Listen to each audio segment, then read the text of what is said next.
Hola a todos, mi nombre es Cindy Caballero, soy estudiante de Ingeniería de Sistema en cuarto semestre de la Universidad Nacional Abierta y a Distancia. En esta presentación les estaré hablando sobre tres temas muy importantes que son sobre la arquitectura de computadores. Estos tres temas son la arquitectura de von Neumann, la CPU o microprocesador y el repertorio de instrucciones. Primer tema, la arquitectura de von Neumann. Surgió en el año de 1946 con la idea del matemático John von Neumann, quien propuso un modelo basado en la estructura de 4 componentes visibles, que se caracterizan por almacenar los datos en una misma memoria de almacenamiento. Como se logra ver en este esquema, este fue el primer esquema que él realizó. Como podemos ver, la estructura de la máquina de von Neumann, o esquema también se puede reconocer con ese nombre, está compuesto por la RAM o memoria RAM, los dispositivos de entrada, que son estos que, no sé si se alcanza a ver el mouse, los dispositivos de entrada y salida, y la unidad central de proceso microprocesador, que esta a su vez contiene elementos internos como la ALU, la unidad central y algunos registros y otros componentes que veremos más adelante.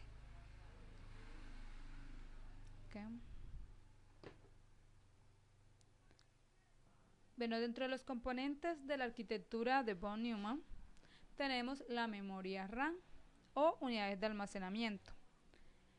La memoria RAM es uno de los componentes más importantes a la hora de potencializar el rendimiento del hardware de la computadora.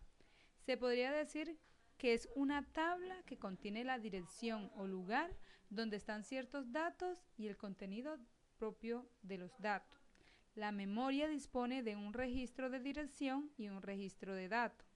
En el registro de dirección se almacena la dirección en la que se almacenarán o leerán un dato, y en el registro de datos se almacenarán esos datos que ya fueron leídos y que se almacenarán. Dispositivos de entrada y salida. Iniciaremos con los dispositivos de entrada, también llamados periféricos de entrada. Por ejemplo, el teclado, el ratón, el escáner, el microprocesador, el micrófono, la cámara digital, como este micrófono que estoy usando, ¿cierto? Entonces, los dispositivos de entrada son aquellos que permiten al usuario de la computadora introducir datos a ella, así como comandos y programas al microprocesador. Los dispositivos de entrada más comunes, como ya les habían dicho, por ejemplo, el teclado, que permite introducir información a través de pulsos eléctricos a la CPU, y estos los transforma esos datos, los lee el dispositivo de entrada y se almacenan en la memoria central o interna, que ya le había comentado anteriormente que es la memoria RAM, y esta información la convierte en señales eléctricas que se almacenan en la memoria para luego realizar su ejecución en la CPU. Los dispositivos de salida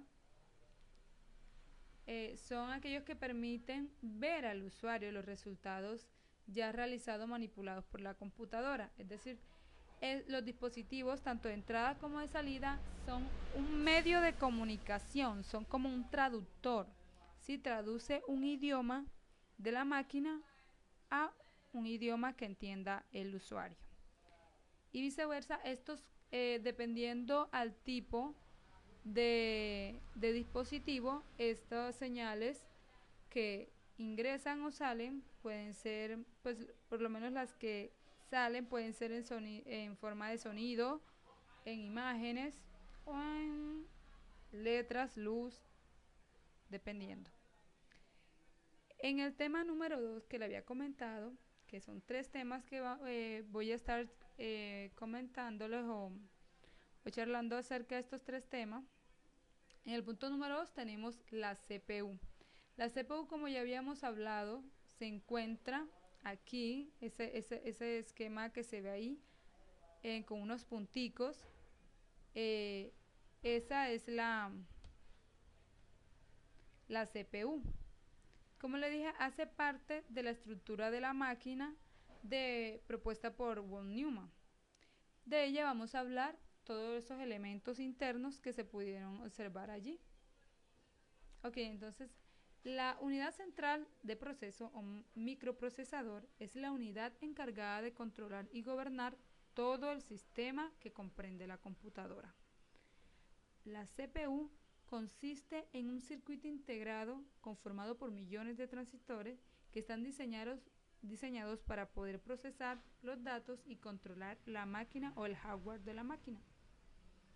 De esta manera, el microprocesador también se subdivide en unos elementos internos. Podríamos llamar a esto, los más importantes, la ALU o unidad aritmético-lógica, la UCE o unidad central, los buses internos de comunicación, el reloj y la unidad de decodificación. Observemos estos elementos del microprocesador o de la CPU. Como le había dicho, la unidad central de proceso es aquella que se encarga de leer las instrucciones se encarga de leer las instrucciones a enviar y enviar las órdenes de los componentes del procesador para que se ejecuten las instrucciones. Como podemos ver acá en la imagen, la unidad central de proceso comienza en la parte de abajo, se ven unos números y una flecha desde abajo hacia arriba. Empezaré a explicar. El microprocesador, esta parte, perdón, del microprocesador, la unidad central de proceso, empieza cuando llega unas instrucciones al registro de instrucciones. La partecita de abajo que está, RI, ese es el registro de instrucciones en este esquema.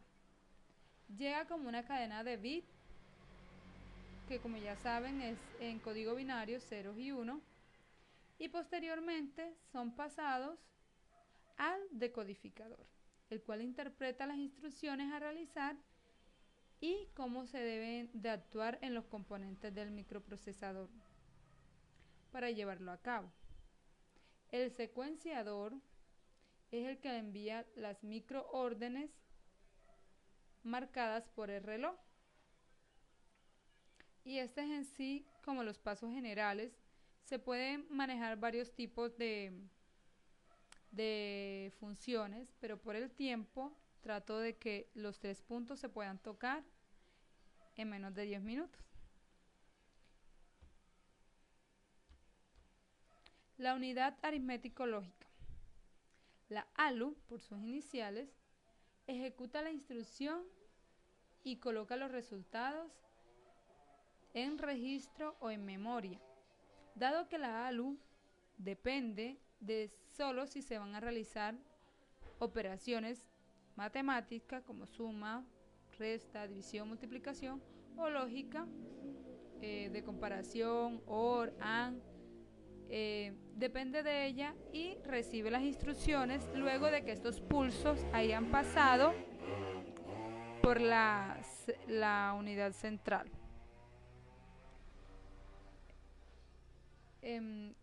Este proceso de la ALU comienza por la llegada de los registros de entrada de datos a través de una cadena de bits que es representada en números. Posteriormente, el circuito operacional, que es ese azulito que se encuentra allí, el OP, es el circuito operacional que se encarga de realizar la operación que viene en la instrucción y se procesa junto con el contenido del acumulador, y posteriormente se deposita de nuevo en el acumulador. O sea, es como un ciclo repetitivo hasta que se realice la operación. Los buses, se me está pasando el tiempo.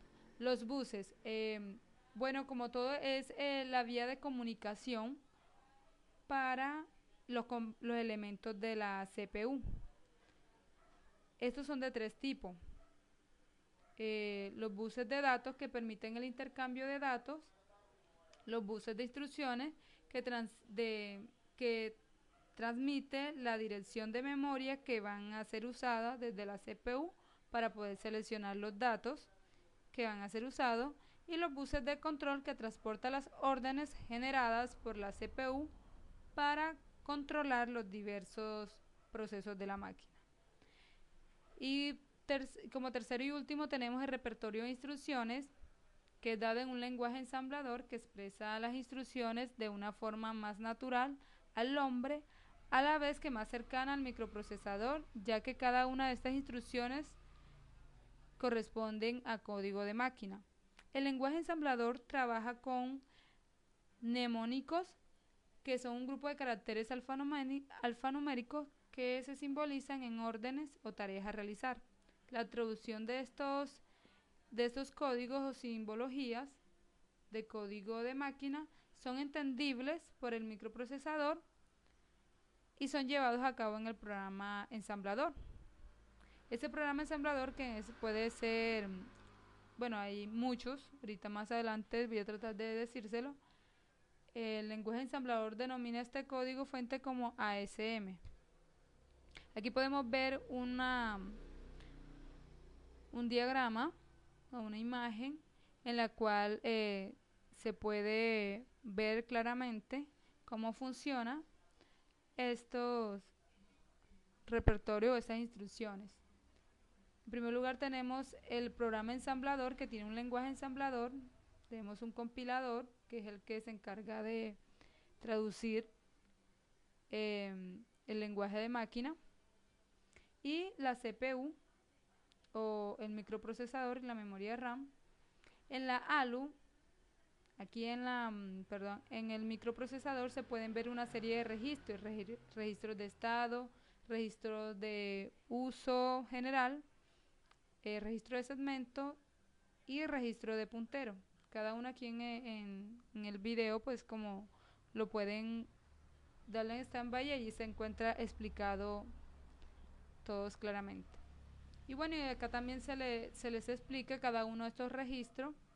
En un próximo video tutorial trataré de hacerlo mucho más explicativo.